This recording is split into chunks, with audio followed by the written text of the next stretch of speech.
नमस्कार. आज मी प्राध्यापक MP तथा मधु पाटील यांच्या आस्वाद समीक्षा मधु मंगेश कर्णिक साहित्य या पुस्तकातील मधु मंगेश कर्णिक कादंबरी या प्रकरणाच्या मी पाडलेल्या 12 भागांपैकी दुसरा भाग वाचतोय. मधु मंगेश कर्णिक कोकणातून मुंबई या महानगरीत येतात. कुठे कुठे राहतात. कंगारांच्या झोपडपट्ट्या, गिरणगावातील कामगार चाळी, गिरगावकडल्या कनिष्ठ मध्यमवर्गीय नोकरदार चाळी, दादर पार्लेकडील सुखवस्तू मध्यमवर्गीय फ्लॅट्स, त्यामधील विविध स्तरांतील माणसांसहित ते बघतात.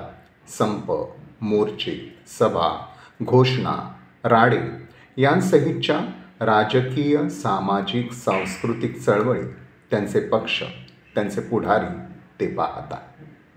मंत्रालयातील शासकीय संपर्क अधिकारी अगदी मुख्यमंत्र्यांचा वैयक्तिक सचिवापर्यंतच्या क्षेत्रात ते वावरतात. राजकारणातले काटशह ते दुरून आणि जवळून बघतात. शासकीय आणि खाजगी कॉर्पोरेशन्स, त्यांची कार्यालये, त्यांचे अधिकारी, त्यांचे व्यवहार, त्यांचे उंची फ्लॅट्स, बंगले, 5 स्टार पार्टी, रेस्टॉरंट्स हेही ते दुरून जवळून पाहतात. या सर्वांचे लेखकाचे जीवनवेधी पर्यावरणीय सर्जक संवेदन संबंधित विविधरंगी जीवनपटाला काही देत घेत असते, काही सूचित करत असते. वाचकांशी पूर्व मानसिकताही तयार करण्याचे कार्य करीत असते. नियती, देव, समाज यापैकी कुणाकडे जोगवा मागावा याबद्दल अस्वस्थ हतबलता व्यक्त करणाऱ्या माहीमच्या खाडीबद्दलचे लेखकाचे हे प्रथमदर्शनीय संवेदन. एका बाजूला एका मनोरेबाज मशिदीला कुशीत उभा राहिलेला बांद्र्याचा कसाईखाना आणि दुसऱ्या बाजूला माहीमच्या खाडीतील खारट नासक्या चिखलात उगवलेली दाट खुरटी झुडपे, यामधल्या एका विस्तीर्ण पट्टीत घोडबंदर रोडच्या आधारानं वसलेली ही झोपडपट्टी. खाडीचे घाणेरडे काळपट तवंगणारे पाणी, उषा पायथ्याशी घेऊन वसलेल्या शेकडो ठेंगण्या झोपड्या, पायनी डोके टेकण्यापुरती आधार देणारी शेकडो खुजी घरटी, गोणपाटे, सिनेमाचे पोस्टर्स, जुने पत्रे फेकून दिलेल्या चटया आणि तट्टे यांनी उभारलेली, खाडीतील भणभणत्या वाऱ्याने छप्पर उडून जाऊ नये म्हणून डोक्यावर मोठमोठे धोंडे घेऊन उभी राहिलेली घरे, त्यातून वावरणारी कंगाल माणसे, लूत लागलेली कुत्री, बरगड्या बाहेर पडलेली गुरी, एकमेकांसमोर ढुंगण उघडे करून बसलेली पाईपलाईन जवळील बाप्पे बायासुद्धा. आणि याच महानगरीतील बांद्र्याच्या पश्चिमेला सागर किनारी बांद्रा रिक्लेमेशनवर नव्या कोऱ्या भूखंडावर उभे राहिलेले सत्ताधाऱ्यांचे 5 मजली आलिशान उद्योग भवन. त्याच्या शेवटल्या मजल्यावरील वातानुकूल दालन उद्योगमंत्र्यांची बाकी सर्व कार्यालये खाली 4 मजल्यांवर पसरलेली. येथे राजकारणाचे काट प्रतिकाटशह चाललेले असतात. आणि उद्योग भवनाच्या समोरच बांद्रा रिक्लेमेशनवर तिकडील समुद्र किनाऱ्यावर उभ्या राहिलेल्या गगनचुंबी इमारतीतील दिवे, स्काय स्क्रॅपर्समध्ये उभे राहिलेले ते दिमाखदार पंचतारांकित हॉटेल सी रॉक, सर्वात वर असलेले फिरते उपहारगृह, तो सबंध मजला मंद गतीने गोल गोल फिरत असलेला. शेजारच्या काचेच्या नितळ तावदानातून बाहेरची श्रीमंत रात्र झगमगत होती. खूप दूर वरळीच्या TV टॉवरवरचा लाल दिवा उंच लाल ताऱ्यासारखा भासत होता. जिथे उंची ड्रिंक्स, उंची ग्लासातून आलेले, उंची परदेशी मद्य, समोर रचलेल्या काजू वेफरच्या बशा, जोडीला चिकन टिक्का किंवा टायगर प्रॉन्स इत्यादी डिशेस, जिथे शासकीय अधिकारी आणि उद्योगपती यांचे देण्या घेण्याचे व्यवहार ठरतात. मोबदल्यात सुंदर बायकांची देवाणघेवाणही सुरू होते. उत्तान्न शृंगाराचं सूचनही होत असतं. प्रारंभही होत असतो. माहीमच्या खाडीतील जीवनाच्या कंगाल देहांगाच्या पार्श्वभूमीवर सनदमधील हे विरोधी चंगळवादी भ्रष्ट जीवनाचे संवेदन अशा जीवनाबद्दल वाचकाची नकारात्मक दृष्टी वृत्ती घडवण्याचे परिणामकार्य करीत असते. वारुळ कादंबरीत आहे प्रायव्हेट एंटरप्राइज कंपन्यांच्या हायर मिडल क्लास मालकांबद्दलचे संवेदन. कंपनीच्या MDचे केबिन असे असते. एअर कंडिशन केबिनमध्ये रूम फ्रेशनरचा फवारा, त्याचा सुगंधी दरवळ रेंगाळत असलेला. केबिनमध्ये भारी किमतीचे दिमागदार फर्निचर, जाड मोतिया रंगाचे पडदे, वॉलपेपरची सजावट, पडद्याच्या रंगांना खुलवणारे, खाली मऊ रुजामा, जणू पर्शियन कार्पेट. पर्शियन कार्पेटचे आभास निर्माण करणारे देशीच पण भारी. कोपऱ्यातल्या तिकोणावर एक पितळी गणपती डौलदार. कंपनीच्या MDच्या रात्रीच्या जेवणाची तयारी, मद्याचा सरंजाम हवाच. रोज रात्री जेवणापूर्वी 2 पेग स्कॉच. मुलीने गांधी चित्रपटातील गांधींबद्दल काही अनुकूल बोलताच इनफ ऑफ गांधी म्हणत पॉम्पलेटच्या आणखी तुकड्यांची फरमाईश. रात्रीचे 11पर्यंतचे पिणे चालूच. 5व्या पेगची तयारी. कंपनीच्या मीटिंगमध्ये झालेला पराभव, मद्याच्या पेल्यात बुडवीत you dirty bitch, I hate you, बायकोला अशा शिव्यांची बरसात. हे संवेदनही एतत् सदृश जीवनाबद्दल वाचकावर नकारात्मक निषेधात्मक परिणामकार्य करणारे.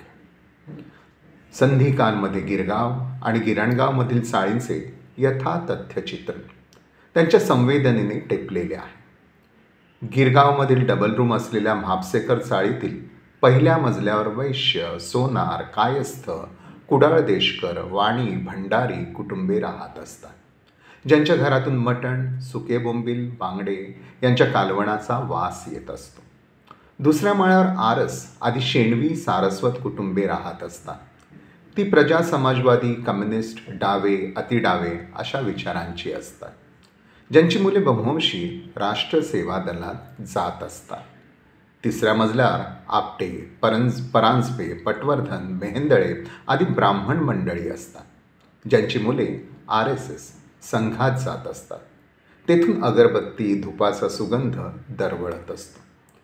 रस्त्यावरून बसगाड्या, ट्रामगाड्या धावत असतात. जवळच्या भाई जीवनजी लेनमध्ये SM, नाथपै, मधु दंडवते, मधु लिमये, साने गुरुजी येत असतात. महात्मा गांधी, विनोबा यांच्याबरोबरच गोळवळकर गुरुजी, कॉम्रेड रणदिवे, बाळासाहेब ठाकरे, पावा गाडगीळ, ह.रा. महाजनी यांबद्दल चर्चा होत असते.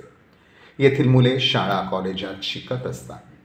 दुसरीकडे गिरणगावातील एक खोली असलेल्या सावळा रामाच्या चाळीत एकेका खोलीत 10 कामगार राहत असतात.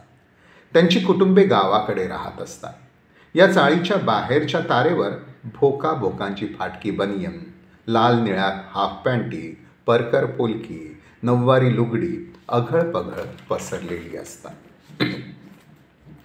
येथील एखादी विधवा खानावळ चालवत जेवणाचे डबे तयार करून मुलाकडून पोहोचवून जगणारी असहाय्य निराधार बाई असते. एखादी शेजारधर्म सचोटीने पाळणारी शेजारीण असते. पण संपाने उद्ध्वस्त झाल्यामुळे काही मुली वेश्या व्यवसाय करतात, काही मुलगे गुंड होतात, काही कामगारांची पोरे भाईंच्या अड्ड्यावर फेरीवाल्यांकडून 2-2 रुपये वसूल करीत असतात. काही शिवाजी मित्रमंडळ आदी मंडळांची पावती बुके छापून वर्गणी गोळा करत असतात.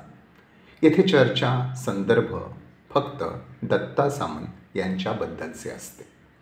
गिरगाव आणि गिरणगाव या 2 विश्वातील विरोधी दिशेने होत असलेला हा प्रवास लेखकाच्या संवेदनशीलतेला अस्वस्थ करीत असतो असेच जाणवत असते.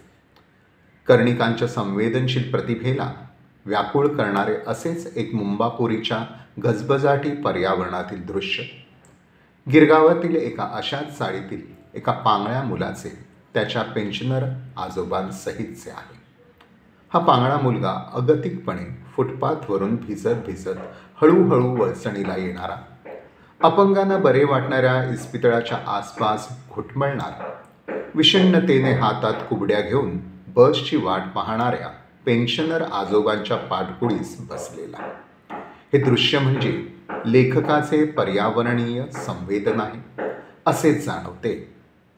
लेखकाच्या संवेदनशीलतेने तर ही अनामिक मुलाची सूर्यफूल कहाणी त्यालाच अर्पण केली आहे. मधु मंगेश कर्णिक यांचे हे बहुस्तरीय बहुक्षेत्रीय पर्यावरणीय संवेदन त्यांच्या बहुनेत्री प्रतिभेच्या व्यापक अनुभवांचा आवाका सूचित करीत असते. त्यांच्या कादंबऱ्यांमध्ये येणाऱ्या सर्जनशील जीवनदर्शनाला माफक स्पर्शही करत असते.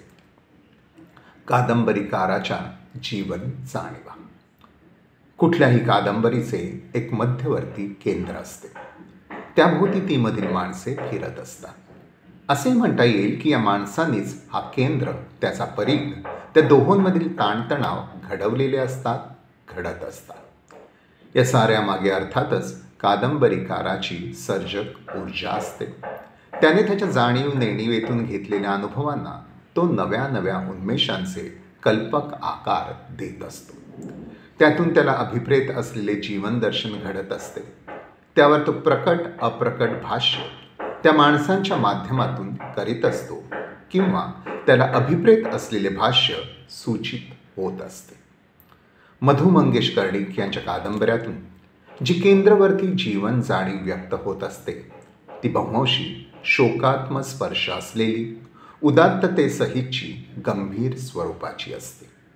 ती मधून या शोकात्मक जीवन जाणीवेला कारण ठरलेली सामाजिक प्रतिकूलता कधी प्रकट होत असते, कधी नियती किंवा व्यक्तिगत प्रमाद हरमेश्य सूचित होत असतो, तर कधी अंतर्मनाला अज्ञात गूढ व्यापारातून होणारे रहस्यही बोलते केले जाते.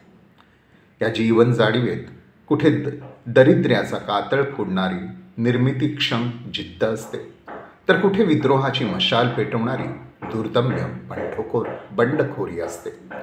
या जीवन जाणीवेत गांधी, विनोबा, साने गुरुजी, अरविंद परमहंस यांच्या शांत उदात्त जीवन मार्गाकडे जाणारी वाट असते आणि सामाजिक, राजकीय, शासकीय अधःपाताचा निषेधपर धिक्कार हेही असते.